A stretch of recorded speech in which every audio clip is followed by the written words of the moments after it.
विक्रम और बैताल, पति कौन। सालों पहले यमुना किनारे धर्मस्थल नाम का एक नगर हुआ करता था। वहाँ एक ब्राह्मण रहता था जिसका नाम गणपति था। उसकी एक सुंदर और गुणवान बेटी थी। जैसे ही उसकी शादी की उम्र हुई तो वो और उसका पूरा परिवार उसके लिए योग्य वर ढूंढने में लग गया। एक दिन ब्राह्मण किसी के घर पूजा करने के लिए गया और उसका बेटा भी पढ़ाई के लिए घर से बाहर चला गया। उस समय घर में ब्राह्मण की बेटी और उसकी पत्नी ही थी। उसी वक्त एक ब्राह्मण लड़का उनके घर आया। ब्राह्मण की पत्नी ने उस लड़के का अच्छे से सत्कार करके खाना खिलाया। लड़के का स्वभाव ब्राह्मण की पत्नी को पसंद आता है और वो उससे अपने बेटे की शादी का वादा कर देती है।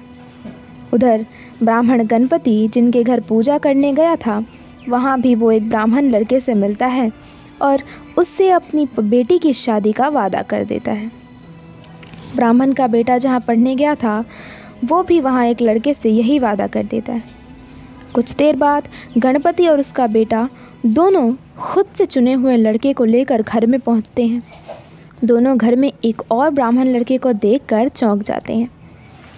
अब सभी इस दुविधा में पड़ जाते हैं कि लड़की एक है और शादी का वादा तीनों ने अलग अलग लड़कों से कर दिया है। अब क्या होगा? लड़की का विवाह किससे करवाएंगे? इसी दुविधा के बीच पड़ोसी उनके घर खबर लेकर आता है कि उनकी बेटी को मोहल्ले में ही सांप ने काट लिया है। भागा भागा पूरा परिवार और तीनों ब्राह्मण लड़के लड़की के पास पहुंचते हैं, लेकिन तब तक लड़की की मौत हो जाती है। यह देखकर तीनों लड़के दुखी हो जाते हैं। कुछ देर बाद लड़की का परिवार और तीनों ब्राह्मण मिलकर उसका अंतिम संस्कार करते हैं। लड़की के क्रियाकर्म के बाद एक ब्राह्मण लड़का उसकी हड्डियां अपने साथ लेकर जंगल चला जाता है। दूसरा उसकी राख को इकट्ठा करके पोटली में बांधकर उसी शमशान घाट में झोपड़ी बनाकर रहने लगता है। तीसरा स्मशान घाट से निकलकर लड़की के गम में देश देश योगी बनकर घूमने लगता है। ऐसा होते होते कई साल गुजर गए। एक दिन अचानक योगी बनकर घूम रहा ब्राह्मण किसी तांत्रिक के घर पहुंच गया। ब्राह्मण को घर में देखकर तांत्रिक खुश हुआ और उसका सत्कार किया। तांत्रिक ने योगी से कुछ दिन अपने घर में ही रहने के लिए कहा। तांत्रिक की जिद देखकर योगी उनके घर में ही रुक गया। एक दिन तांत्रिक अपने विद्या में बहुत लीन था और उसकी पत्नी सबके लिए खाना बना रही थी। उसी वक्त उनका बेटा रोने लगा और अपनी माँ को परेशान करने लगा। तांत्रिक की पत्नी ने उसे बहुत संभालने की कोशिश की, लेकिन वो नहीं माना। आखिर में तांत्रिक की पत्नी को इतना गुस्सा आया कि उसने अपने बच्चे की पिटाई कर दी।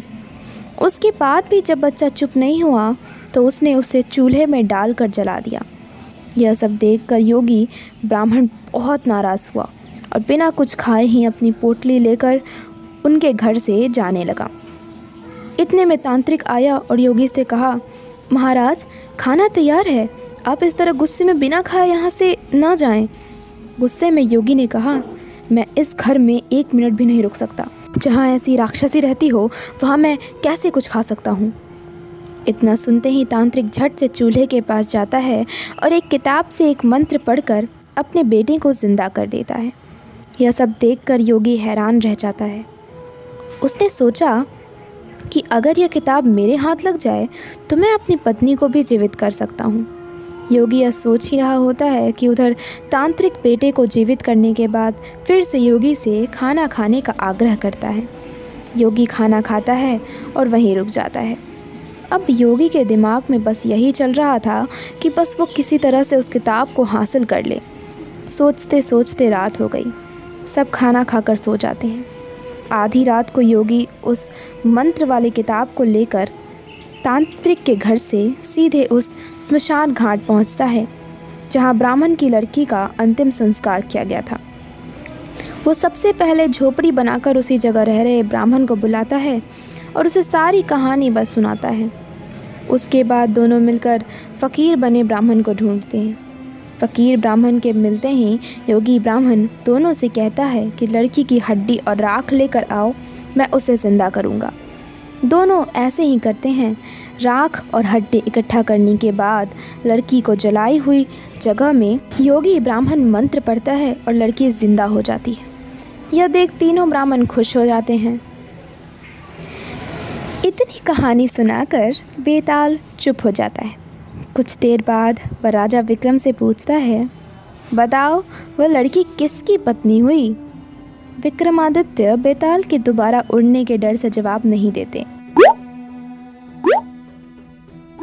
गुस्से में बेताल कहता है, देखो अगर तुम जवाब पता होते हुए भी नहीं दोगे तो मैं तुम्हारा गर्दन काट दूंगा।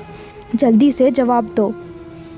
इतना सुनते ही राजा बोलते हैं, जो ब्राह्मण स्मशान में कुटिया बनाकर रह रहा था वो उसकी पत्नी हुई।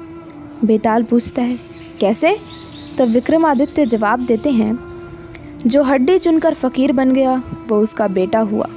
जिसने तांत्रिक विद्या से उसे जीवित किया वो उसके पिता समान हुआ, और जो उसकी राख के साथ जीवन जी रहा था वो ही उसका पति हुआ। जवाब सुनते ही बेताल ने कहा, राजन तुमने बिल्कुल सही उत्तर दिया है, लेकिन शर्त के मुताबिक तुम्हें मुंह नहीं खोलना था, इसलिए मैं दोबारा उड़ रहा हूँ।